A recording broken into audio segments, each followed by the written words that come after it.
പിറ്റേന്ന് യോങ്സോവും അതുപോലെ തന്നെ ജോങ്യോണും ജുറാനോട് തങ്ങളോടൊപ്പം പേരാവാൻ പറയുന്നു. പ്രാക്ടീസ് ചെയ്യാമെന്ന ഈറ്റമുറിയിൽ ജുറാനെ പ്രതീക്ഷയോടെ കാത്തിരുന്ന ജോങ്യോണിയെ തേടി വന്നത് പക്ഷേ ചൊറാങ് ആയിരുന്നു. അതെ, ജുറാൻ തിരഞ്ഞെടുത്തത് യോങ്സോവിനെ ആയിരുന്നു. ചൊറാങ്ങിൽ നിന്നും ഇക്കാര്യം അറിഞ്ഞ ജോങ്യോൺ ജുറാനോട് എന്തുകൊണ്ടാണ് തനിക്ക് പകരം യോങ്സോവിനെ തിരഞ്ഞെടുത്തതെന്ന് ചോദിക്കുന്നു. എനിക്ക് നിന്നെ പേടിയാണോ ജോങ്യോൺ? പേടിയോ? എന്തിന്? നീ ഒരു ക്യാരക്ടറിലേക്ക് ഡീപ്പായി ഇറങ്ങിച്ചെന്നാൽ നീ മാത്രമേ പെർഫോം ചെയ്യുകയുള്ളൂ. നിന്റെ ഒപ്പം അഭിനയിക്കുന്നവർ ഡയലോഗ് വരെ മറന്നു പോകും. ഞാനത് അനുഭവിക്കുകയും നേരിൽ കാണുകയും ചെയ്തു. യോങ്സു അങ്ങനെയല്ല. അവളോടൊപ്പം എനിക്ക് നന്നായി പെർഫോം ചെയ്യാനാകും. അവൾ പറയുന്നത് ഉൾക്കൊള്ളാനാകാതെ ജോങ്യോൺ നിൽക്കുന്നു. പുറത്താകട്ടെ ഇതെല്ലാം കേട്ടുകൊണ്ട് യോങ്സുവും നിൽപ്പുണ്ടായിരുന്നു. ചൊറാങ് ആകട്ടെ ജോങ്യോണിനോട് തനിക്ക് അവളോടൊപ്പം പേരാകാൻ താല്പര്യമുണ്ടെന്ന് പറയുന്നു. എന്നാൽ ജോങ്യോണൊന്നും മിണ്ടുന്നില്ല. അന്ന് രാത്രി ജോങ്യോണിന് പല തിരിച്ചറിവുകളുടെയും രാത്രിയായിരുന്നു. പിറ്റേന്നവൾ ചൊറാങ്ങിനോട് തന്നോടൊപ്പം അഭിനയിച്ചാൽ അവളുടെ കൂടെ പെർഫോമൻസ് കുളമാകുമോ എന്ന് പേടിയുണ്ടോ എന്ന് ചോദിക്കുന്നു. ഇല്ല, നീ നിന്നെ തെറ്റിദ്ധരുത്തി വന്നവളാ. പ്രഷ്യസ് ആയുള്ള നിന്റെ പെർഫോമൻസ് എത്ര മനോഹരമായിരുന്നു. നിന്നോടൊപ്പം അഭിനയിക്കാൻ സാധിച്ചാൽ അതെനിക്ക് എന്നെ തന്നെ നന്നാക്കി എടുക്കാനുള്ള ഒരു അവസരമായിരിക്കും. പക്ഷെ ജൂറാൻ പറഞ്ഞത്, എന്തിനാണ് നിന്നെ റിജക്റ്റ് ചെയ്ത ഒരാൾ പറഞ്ഞതിനെപ്പറ്റി നീ വീണ്ടും വീണ്ടും ആലോചിക്കുന്നത്? ഇത്രയും നല്ലൊരു അവസരം കിട്ടിയിട്ട് അത് നഷ്ടപ്പെടുത്തി അവളൊരു മണ്ടി തന്നെ. അതോടെ ജോങ്യോൺ അവളോടൊപ്പം പേരാകാമെന്ന് സമ്മതിക്കുന്നു. സന്തോഷം കൊണ്ട് തുള്ളി ചാടുകയായിരുന്നു ചൊറാങ്. എന്നാൽ അപ്പോഴും പൂർണ്ണമായി സന്തോഷിക്കാൻ ജോങ്യോണിനാകുമായിരുന്നില്ല. പിറ്റേന്ന് ഓഡിഷന്റെ ജഡ്ജിംഗ് പാനലിനെ റെപ്രസെന്റ് ചെയ്തുകൊണ്ട് യോങ്സോവിന്റെ അമ്മ ഡയറക്ടറിനെ കാണാനായി വരുന്നു. സ്വന്തം മകൾ മത്സരിക്കുന്ന ഓഡീഷനിൽ അമ്മ തന്നെ ജഡ്ജാകുന്നതിന്റെ ഔചിത്യമില്ലായ്മയെ ഡയറക്ടർ ചോദ്യം ചെയ്യുന്നു. യോങ്സോവിന്റെ പെർഫോമൻസിന് ഞാൻ മാർക്കിടില്ല. സത്യത്തിൽ യോങ്സോവിനായല്ല ഞാൻ ഇന്നലെ ജഡ്ജാകാൻ സമ്മതിച്ചത്. അത് ജോങ്യോണിന് വേണ്ടിയാണ്. ഗോങ്സോണിന്റെ മകൾ യൂൺ ജോങ്യോണിന് വേണ്ടി. ആ ഓഡീഷനെ പറ്റി പത്രങ്ങളിലൊക്കെ വളരെയധികം പ്രാധാന്യത്തോടെയാണ് വാർത്ത വന്നത്. അതിന്റെ പിന്നിൽ യോങ്സോവിന്റെ അമ്മ തന്നെയായിരുന്നു. ഗോങ്സോന്റെ പൻസോരി എപ്പോൾ കേട്ടാലും എനിക്കിതുപോലെ പാടാൻ സാധിക്കില്ലല്ലോ എന്നോർത്ത് എനിക്ക് നിരാശയാകും. എൻ്റെ ആ നിരാശ മാറ്റേണ്ടത് നീയാണ്. അവളുടെ മകളെ തോൽപ്പിച്ച് മികച്ച പൻസോരി ഗായികയായി നീ മാറണം മോളെ. അസ്വസ്ഥമായ മനസ്സോടെ യോങ്സു തലയാട്ടുന്നു.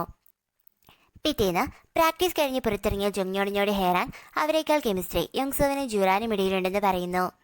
ഓൾറെഡി അവരെങ്ങനെയാവും പെർഫോം ചെയ്യുന്നതെന്ന് ക്യൂരിയസ് ആയിരുന്ന ജോങ്യോൺ ഇത് കേട്ടതോടെ അവർ പ്രാക്ടീസ് ചെയ്യുന്നിടത്ത് പോയി നോക്കുന്നു.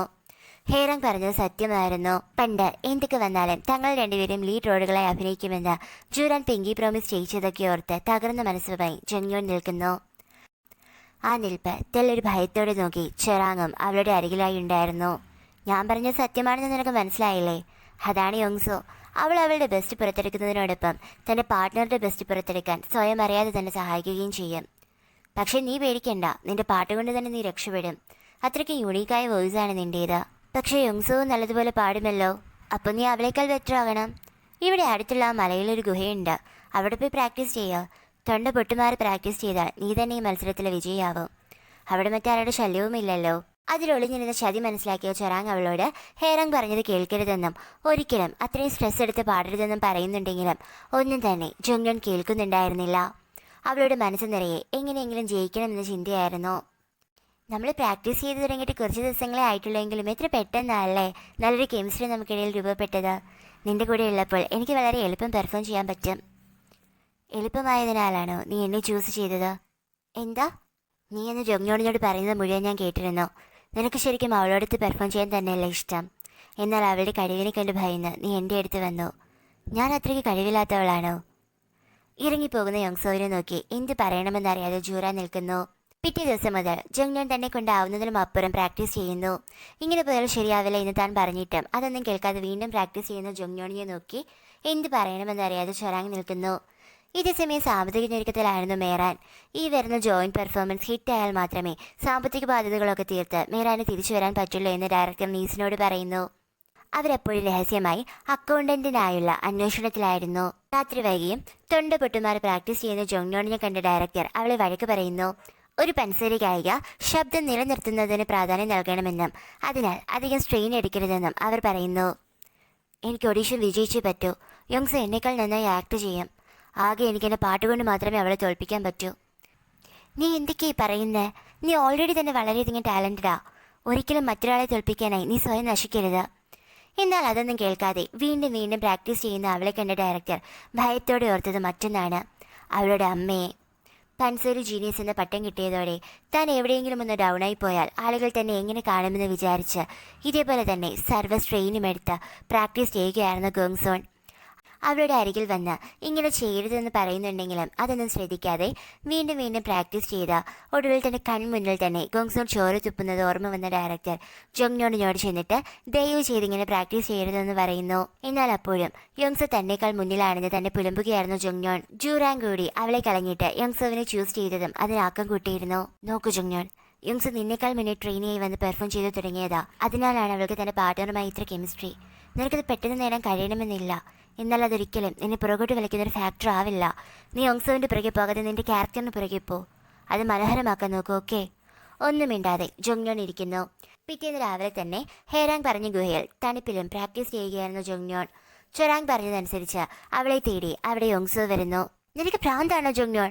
നിന്റെ ശബ്ദം പോവും ഇങ്ങനെ പോയാൽ എന്ന് പറഞ്ഞ് അവൾ ജോങ്യോണിന്റെ കൈ പിടിച്ച് കൂട്ടിക്കൊണ്ട് പോകാൻ ഒരുങ്ങിയപ്പോഴാണ് അവൾ ചുട്ടുപൊള്ളുന്ന കാര്യം യോങ്സോ അറിഞ്ഞത്.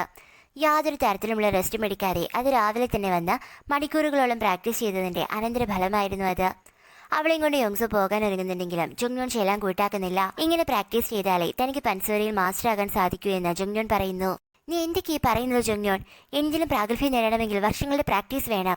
ഇങ്ങനെ തൊണ്ടുപൊട്ടുമാറി പാടി കുറച്ച് ദിവസങ്ങൾ കൊണ്ട് നേടിയെടുക്കാനാകുന്ന ഒന്നല്ല അത്. നിന്റെ ശബ്ദം പോയാൽ നീ എന്ത് ചെയ്യും? എന്റെ ശബ്ദം പോയാൽ നിനക്ക് തന്നെയല്ലേ നല്ലത്. നിനക്കൊരു എതിരാളിയെ നഷ്ടപ്പെടില്ലേ ഈ റേസിൽ? റേസോ? എന്താ നീ ഇങ്ങനെ? എന്താ ഞാൻ പറഞ്ഞ സത്യമല്ലേ? പാടാൻ പഠിപ്പിക്കുമോ എന്ന് ചോദിച്ച് എന്റെ മുന്നിൽ വന്ന് കരഞ്ഞവളല്ലേ നീ? ഞാൻ കരഞ്ഞു, സത്യമാ. പക്ഷെ ഒരിക്കലും നിന്റെ മുന്നിലെത്താനായി ഞാൻ ഇതേപോലെ ഒരു കുറുക്ക് വഴികളും തിരഞ്ഞെടുത്തിട്ടില്ല. നീ സർവ്വ ആരോഗ്യത്തോടെ ഇരിക്കുമ്പോൾ തന്നെ എന്റെ കഴിവുകൾ കൊണ്ട് നിന്നെ തോൽപ്പിക്കണമെന്ന് എനിക്ക്. അതുകൊണ്ട് ഇപ്പം നിർത്തിക്കോ നിന്റെ ഈ ഭ്രാന്ത്. ഇല്ല, നിനക്കൊരിക്കലും എന്നെ മനസ്സിലാവില്ല. നിനക്കെല്ലാം ഉണ്ട് യോങ്സോ. ആക്ടിങ്, ഡാൻസിങ്, സിംഗിങ് എല്ലാം. പക്ഷെ എനിക്കങ്ങനെയല്ല. എൻ്റെ സിംഗിങ് മാത്രമേ ഉള്ളൂ. ഈ ഓഡീഷൻ ജയിച്ചില്ലെങ്കിലും നിന്റെ ജീവിതാവസ്ഥയ്ക്ക് വലിയ മാറ്റമൊന്നും വരാൻ പോണില്ല. പക്ഷെ എനിക്കിത് ജയിച്ചേ പറ്റൂ. അവളോടൊന്നും പറഞ്ഞിട്ട് കാര്യമില്ലെന്ന തിരിച്ചറിവിൽ യോങ്സോ നിൽക്കുന്നു. യോങ്സോ പോയ ശേഷവും അവിടെ പ്രാക്ടീസ് ചെയ്ത ജോങ്യോൺ ഒടുവിൽ ചോര തുപ്പുന്നു. അതെ, അങ്ങനെ ഒടുവിൽ അവൾക്ക് തന്റെ ശബ്ദം നഷ്ടമാകുന്നു. ഒടുവിൽ ഓഡീഷൻ ദിവസം എത്തുന്നു. ഓഡീഷനായി കാത്തു നിൽക്കവേ ജൂറാന് ലോകത്തൊന്നുമല്ലായിരുന്നു. കാരണം കുറച്ചു മുന്നേയായിരുന്നു അവൾ ചൊറാങ്ങിൽ നിന്നും ജോങ്യോൺ മലയിലെ ഗുഹയിൽ പ്രാക്ടീസ് ചെയ്യാൻ പോകുന്നുണ്ടെന്നറിഞ്ഞത്. ഒരു സുഹൃത്തെന്ന നിലയിൽ താൻ പരാജയപ്പെട്ടു എന്ന് ചിന്തിച്ചു നിൽക്കുന്ന അവളെ യോങ്സോ ശ്രദ്ധിക്കാതെ ഇരുന്നില്ല. സ്റ്റേജിൽ അവരുടെ പെർഫോമൻസ് കണ്ടിട്ട് ബാക്ക് സ്റ്റേജിൽ നിൽക്കുകയായിരുന്ന മറ്റു ട്രൂപ്പിലെ മെമ്പേഴ്സ് പോലും അസൂയപ്പെടുന്നു. പ്രത്യേകിച്ച് യോങ്സോവിന്റെ പാട്ടിൽ ജഡ്ജസിന്റെ എല്ലാ മുഖത്ത് സംതൃപ്തിയുടെ ചിരിയായിരുന്നു അവരുടെ പെർഫോമൻസ് തീർന്നപ്പോൾ. നേരം ഇത്രയുമായിട്ടും എത്താതിരുന്ന ജോങ്യോണിനെ കാത്തിരിക്കുകയായിരുന്നു ചൊറോങ്ങിന് അരികിലേക്ക്. ഒടുവിലായി ജോങ്യോൺ എത്തുന്നു. ശബ്ദവും പോയി ചുട്ടുപൊള്ളുന്ന അവസ്ഥയിലായിരുന്നു അവൾ. നിന്റെ അടുത്ത് ഞാൻ എത്ര തവണ പറഞ്ഞത് ഹേറാങ് പറഞ്ഞത് കേട്ട് വെളുപ്പിന മലയിൽ പോയി പാടരുതെന്ന്. ഇപ്പൊ നോക്ക് നിന്റെ അവസ്ഥ. ഹേറാങ് എന്തു പറഞ്ഞെന്ന്? മൂണുഗ്യങ്ങായിരുന്നു അത്. ആകെ തകർന്ന അവസ്ഥയിൽ ആ മുറിയിൽ നിന്ന് പുറത്തേക്ക് ഇറങ്ങി വന്ന മൂണുഗ്യങ്ങിനെ തേടി ഹേറാങ് വരുന്നു. നീ എന്താണ് ജോങ്യോണിനോട് ചെയ്തതെന്ന് വല്ല ബോധവുമുണ്ടോ നിനക്ക്? എനിക്ക് മതിയായി നിന്നെ കൊണ്ട്. ദേഷ്യത്തോടെ പോകാനൊരുങ്ങിയ മൂണുഗ്യങ്ങിനെ അവൾ പിടിച്ചു നിർത്താൻ നോക്കുന്നുണ്ടെങ്കിലും ആ കൈ പിടിവിച്ച് മൂണുഗ്യം പോകുന്നു. എന്ത് ചെയ്യണമെന്നറിയാതെ ഹേറാങ് നിൽക്കുന്നു. അങ്ങനെ ജോങ്യോണും ചൊറോങ്ങും പെർഫോം ചെയ്യാനെത്തുന്നു. ഗോങ്സോണിന്റെ മകളുടെ പെർഫോം കാണാൻ മറ്റു ട്രൂപ്പിലെ ജഡ്ജസൊക്കെ ആകാംക്ഷയിലായിരുന്നു. ജോങ്യോണിനാകെ തല കറങ്ങുന്ന അവസ്ഥയിലായിരുന്നു. എന്നിരുന്നാലും അവൾ പെർഫോം ചെയ്യുന്നു. ആദ്യം നല്ലതുപോലെ പാടാൻ അവൾക്ക് പറ്റുന്നുണ്ടെങ്കിലും ഹൈ നോട്ട്സ് പാടി തുടങ്ങിയപ്പോൾ എത്ര ശ്രമിച്ചിട്ടും അവളുടെ ശബ്ദം പുറത്തേക്ക് വരുന്നുണ്ടായിരുന്നില്ല. ഡയറക്ടർ സങ്കടം കാരണം കണ്ണുകൾ അടയ്ക്കുന്നു. അവൾക്ക് വയ്യെന്ന് തോന്നുന്നു. ഓഡിഷൻ നമുക്ക് നിർത്തിയാലോ? യോങ്സോവിന്റെ അമ്മ പറയുന്നത് കേട്ട് തനിക്കൊരു അവസരം കൂടി തരാൻ പറ്റുന്ന ശബ്ദത്തിൽ ജോങ്യോൺ പറയുന്നു. ജഡ്ജസിന്റെ ഭാഗത്തു നിന്ന് പോസിറ്റീവ് റെസ്പോൺസ് വരാത്തതുകൊണ്ട് ജോങ്യോൺ അവരോട് യാചിക്കുന്നു. അത് ജോങ്യോൺ, ഇനി നീ പാടണ്ട. എന്നാൽ തനിക്കൊരു അവസരം കൂടി തരണമെന്ന് പറഞ്ഞ് അവൾ കരയുന്നു. ജൂറാനും യോങ്സോവും ചൊറാങ്ങും ഒക്കെ കരയുന്നു. വിങ്ങുന്ന ഹൃദയത്തോടെ ഡയറക്ടർ സമ്മതം മൂളുന്നു. എന്നാൽ യോങ്സോവിന്റെ അമ്മ എതിർക്കുന്നു. അവൾക്ക് അവസാനമായി ഒരവസരം കൂടി കൊടുക്കാൻ പറഞ്ഞുകൊണ്ട് ഡയറക്ടർ മറ്റു ജഡ്ജസിന്റെ മുന്നിൽ തലകുനിക്കുന്നു. ഇതെല്ലാം കണ്ട് സങ്കടത്തോടെ മൂണുഗ്യവും യാതൊരു വികാരവുമില്ലാതെ ഹേറാങ്ങും ഉണ്ടായിരുന്നു. അങ്ങനെ ഒടുവിൽ ജോങ്യോണിന് അനുവാദം കിട്ടുന്നു. ഇപ്പോൾ വിങ്ങി പൊട്ടുമെന്ന രീതിയിൽ അവളുടെ പെർഫോമൻസ് നിന്നുകൊണ്ടാണ് ഡയറക്ടർ കണ്ടത്. എന്നാൽ ജോങ്യോണിന്റെ ശബ്ദം ശരിയായിരുന്നില്ല. യോങ്സോ അത് കാണാനാകാതെ മുഖം തിരിക്കുന്നു. നിറക്കണ്ണുകളായിരുന്നു ഡയറക്ടർക്ക് മൂണുഗ്യങ്ങിനും ജൂറാനും ചൊറാങ്ങിനും. എന്നാൽ പെട്ടെന്നാണിത് സംഭവിച്ചത്. തന്റെ സർവ്വശക്തിയും എടുത്ത് തന്റെ ഉള്ളിൽ നിന്നുള്ള അവസാന ശബ്ദവും പുറത്തെടുത്ത് ജോങ്യോൺ പാടുന്നു. വിശ്വസിക്കാനാകാതെ സീറ്റിൽ ചാരിയിരുന്ന ഹേറാങ് മുന്നോട്ടായിരുന്നു. അവളുടെ ശബ്ദം ആ ഹോളിൽ അലയടിച്ചു. ദേഷ്യത്തോടെ പേനുകുത്തി യോങ്സോവിന്റെ അമ്മയിരിക്കുന്നു. ഇതെങ്ങനെ സാധിക്കും? വേദനയ്ക്കിടയിലും ഒരു പുഞ്ചിരി മൂണുഗ്യങ്ങിന്റെ മുഖത്ത് വിടർന്നു. മറ്റു കുട്ടികളെല്ലാം തന്നെ കരയുകയായിരുന്നു. വിശ്വസിക്കാനാകാതെ യോങ്സോ നിൽക്കുന്നു. പെട്ടെന്ന് ജോങ്യോൺ ചുമയ്ക്കുന്നു. നിർത്താതെ ചുമച്ച് ഒടുവിൽ അവൾ ചോര തുപ്പി ബോധം കെട്ട് നിലത്ത് വീഴുന്നു.